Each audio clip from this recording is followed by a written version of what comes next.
সুন্দরবন দিবস পালিত হয় কত তারিখে? 14ই ফেব্রুয়ারি। মিউনিক নিরাপত্তা সম্মেলন 2026 শুরু হয় কবে? 13ই ফেব্রুয়ারি 2026। বোর্ড অব পিস বা গাজা শান্তি পরিষদের প্রথম আনুষ্ঠানিক বৈঠক কোথায় অনুষ্ঠিত হবে? ওয়াশিংটন ডিসি, যুক্তরাষ্ট্র। সংবিধানের কোন অনুচ্ছেদ অনুযায়ী রাষ্ট্রপতি প্রধানমন্ত্রী ও অন্যান্য মন্ত্রীদের নিয়োগ দেন? 56 3 নং অনুচ্ছেদে। গ্লোবাল ভিলেজ ধারণার প্রবর্তক কে?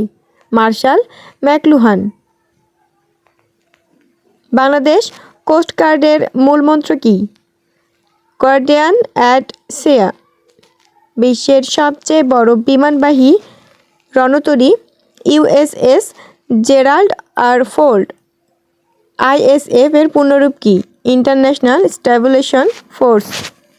ইউনেস্কো সুন্দরবনকে বিশ্ব ঐতিহ্যের কততম স্থান হিসেবে ঘোষণা করে? 798তম। আফ্রিকার সাব সাহারা অঞ্চল কী নামে পরিচিত? সাহেল।